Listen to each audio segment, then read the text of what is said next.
ইতিহাসে পড়েছি কোরআনে কারীম পাঠের কয়েকটি রীতি আছে। বর্তমান প্রচলিত রীতির বাইরে অন্য রীতিতে কোরআন পাঠ করার সুযোগ আছে কি না? উত্তর হলো উনজিলাল কোরআন আলা সাবআতি আহরুফ।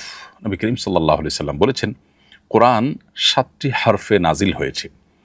কোরআন 7টি হরফে নাজিল হয়েছে, অর্থাৎ আরবের বিভিন্ন গোত্রগুলোর বিভিন্ন ভাষার রীতিগত কিছু পার্থক্য ছিল। সে পার্থক্যগুলোকে আমলে নিয়ে তাদের কোরআন পাঠ সুবিধা যেন হয়, অসুবিধা যেন না হয়, যে কোনো পাঠ রীতিতে যেন কোরআন তেলাওয়াত করতে পারে, সেজন্য 7 হরফে বা 7 পাঠ রীতিতে কোরআন নাজিল হয়েছিল। পরবর্তীতে ওসমান রাদিয়াল্লাহু তাআলা আনহুর সময়কালে যখন ইসলামী রাষ্ট্রের ব্যাপক বিস্তার ঘটে, বিভিন্ন প্রান্তে ছড়িয়ে যায়, তখন এই একাধিক রীতিতে পাঠ রীতিতে কোরআন তেলাওয়াত করতে গিয়ে নানান মতানৈক্য তৈরি হয়।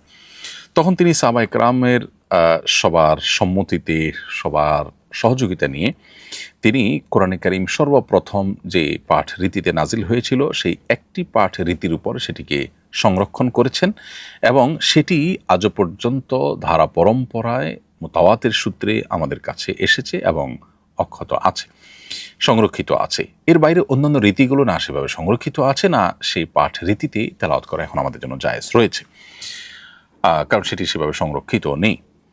এর পাশাপাশি আরেকটি কথা গুরুত্বপূর্ণ এখানে, সেটা হলো যে কোরআনে কারীমের 7 কেরাত বলে একটি কথা প্রসিদ্ধ আছে, যদিও তাওয়াতুরের সূত্রে মুতাওয়াতিরভাবে ধারা পরম্পরায় সন্দেহের ঊর্ধ্বে মূলত 10টি কেরাতে কোরআন তিলাওয়াতের সুযোগ রয়েছে। এই কেরাত এবং হরফ অর্থাৎ পাঠ রীতি আর কেরাত, এটি দুটি কিন্তু ভিন্ন। কেরাতটাকেও একটু পাঠ রীতি, 7 কেরাত বা 10 কেরাত যেটি, এটিকেও একটু পাঠ রীতি এক অর্থে বলা যায়। কিন্তু কেরাত এবং হারফের মধ্যে পার্থক্য হলো, হারফ হলো গোত্রগত বংশগত যে পার্থক্য ছিল, যেটা একটু মোটা দাগে, কোনোটাতে অর্থের পরিবর্তন হতো না, কিন্তু সেটাতে একটু মোটা দাগে পার্থক্য ছিল। আর কেরাতের ক্ষেত্রে যেটি আছে সেটি হলো যে আপনার হয়তো কোথাও মদ একটু কম বা বেশি, কোথাও উচ্চারণগত একটু পার্থক্য, এই বিষয়গুলো ছোটোখাটো পার্থক্যগুলো সাধারণত কেরাতের ক্ষেত্রে থাকে। এই কোরআন কারীমের যে প্রসিদ্ধ এবং মুতাওয়াতির সূত্রে যে প্রমাণিত কেরাতগুলো আছে, এগুলো নবী সাল্লাল্লাহু আলাইহি ওয়াসাল্লাম থেকে ধারা পরম্পরায় বর্ণিত এবং প্রমাণিত। অর্থগত পার্থক্য তো কোনোটাতেই হয় না, সবগুলোতে সেম, কিন্তু উচ্চারণ যে এই কয়ভাবে করা যাবে সেটিও সংরক্ষিত। কোরআন কারীমের সংরক্ষণের যে অলৌকিকত্ব আছে সেটার বহু দিক আছে, এর মধ্যে এটিও একটি দিক যে কোন শব্দটি উচ্চারণ করতে গিয়ে কোথায় কতটুকু টান দেয়া হবে এবং কতভাবে টান দেয়া যায় বা টান দেওয়া না দেওয়ার মাধ্যমে কতভাবে পড়া যায়, সেখানে পর্যন্ত 10টা প্রসিদ্ধ রীতিতে তেলাওয়াতের যে ধারাবাহিকতা, সেটি শত শত হাজার হাজার মানুষ এই 1450 বছর ধরে বর্ণনা করে এটিকে সংরক্ষণ করে আজও পর্যন্ত নিয়ে এসেছেন। এটি কোরআনের একটা মিরাকল এবং মুআজিজা বলতে পারি আমরা। তো কোরআন কারীমের যে এই প্রসিদ্ধ যে এবং মুতাওয়াতির সূত্রে বর্ণিত যে কেরাতগুলো আছে, সেই কেরাতগুলো অনুযায়ী কোরআন তেলাওয়াত করা যায়। কারি সাহেবগণ যারা এই সমস্ত কেরাতগত অভিজ্ঞ, তারা সংশ্লিষ্ট কেরাত সংশ্লিষ্ট উস্তাদের কাছ থেকে পরিপূর্ণভাবে শুনিয়ে তার কাছ থেকে অনুমোদন নেন, তারপর তিনি তেলাওয়াত করেন এবং এই ধারাবাহিকতা চলে আসছে আজ প্রায় 1450 বছর ধরে। প্রিয় দর্শক, সেজন্য কোরআন কারীমের 7 হরফের মধ্যে একটি হরফ শুধুমাত্র এখন আমাদের জন্য তেলাওয়াত করার সুযোগ রয়েছে, যেটি ওসমান রাদিয়াল্লাহু তাআলা আনহু সংরক্ষণ করেছেন সাহাবায়ে কেরামের সম্মতিতে, সবাইকে সাথে নিয়ে। কিন্তু কোরআন কারীমের সেই একটি হরফ তেলাওয়াতের ক্ষেত্রে, আবার কিরাতের ক্ষেত্রে, সেটি পাঠ এবং উচ্চারণের ক্ষেত্রে যে পার্থক্যগুলো আছে বিভিন্ন রকমের কেরাতের মাধ্যমে, সেটি অনুমোদিত যদি সেটি প্রমাণিত এবং মুতাওয়াতির সূত্রে বর্ণিত কেরাত হয়। এর বাইরে আপনার অখ্যাত বা বিচ্ছিন্ন সূত্রের কোনো কেরাত যদি হয়, সেটিতে তেলাওয়াত করা কোরআন কারীমকে জায়েজ নয়। এরপরের প্রশ্ন হলো, কাচের চুড়ি পরার ব্যাপারে শরীআই কোনো নিষেধাজ্ঞা আছে কিনা?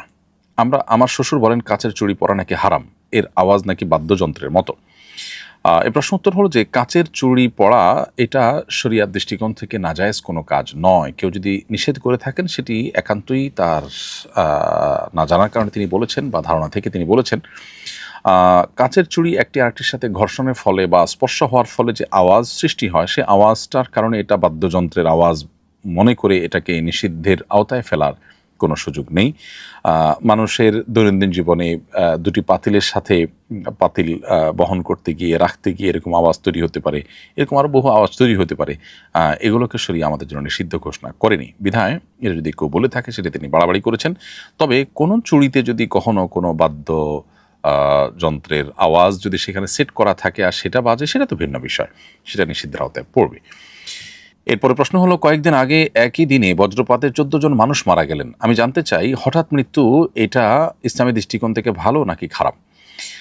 খুবই গুরুত্বপূর্ণ প্রশ্ন প্রিয় দর্শক। এ বিষয়ে একটি হাদিস বর্ণিত হয়েছে মুসনাদে আহমদে। হাদিসটি হলো মাউতুল ফুজআতে আখজাতু আসাফিন, অর্থাৎ আকস্মিক যে মৃত্যু, এটা আপনার আল্লাহর গজবের ক্রোধের হঠাৎ পাকড়াও, এটি একটি হাদিস।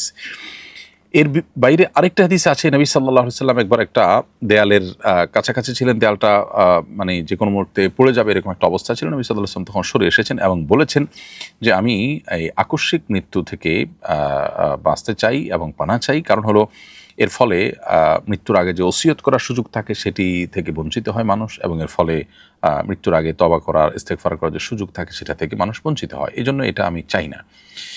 একদিকে এই দুটি হাদিস যেরকম আমরা দেখতে পাই, আবার অপর দিক থেকে অন্য হাদিসও আমরা পাই নবী সাল্লাল্লাহু আলাইহি সাল্লামের। সেটি হলো আকস্মিক মৃত্যুকে এটিকে বলেছেন যদি নেককারের জন্য হয় তাহলে সেটা তার জন্য কল্যাণের, কারণ হলো আকস্মিক মৃত্যুর মাধ্যমে তিনি অনেকটা সারপ্রাইজড হয়ে জান্নাতি নেয়ামতের মধ্যে চলে গেলেন। কারণ তিনি যদি জান্নাতি হয়ে থাকেন তাহলে দুনিয়ার এই জঞ্জাল থেকে মুহূর্তে তিনি মৃত্যুবরণের মধ্য দিয়ে জান্নাতের নেয়ামতের উপযোগিতা অর্জন করলেন।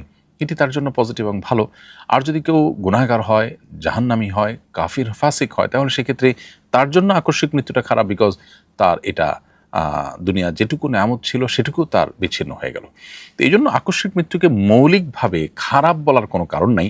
যদিও যে হাদিসটি আমরা দেখেছি যে মাউতুল ফুজআতে আখজাতু আসাফিন বলা হয়েছে, প্রথম যে হাদিসটা আমরা উল্লেখ করেছি সেটা মূলত কাফির এবং ফাসিক তাদের জন্য প্রযোজ্য, এবং খারাপ মানুষদের জন্য এটি প্রযোজ্য, বিশেষ করে যাদের তওবা নাই, ইস্তেগফার নাই, আল্লাহর কাছে যাওয়ার জন্য প্রস্তুতি নেই, এবং যাদের মধ্যে ঈমান নাই, নেক আমল নাই, তাদের জন্য এটি প্রযোজ্য। বাট নেককার, মুত্তাকি, পরহেজগার যদি থাকেন তাহলে সেক্ষেত্রে তার জন্য এটি মন্দ কোনো কিছু নয়।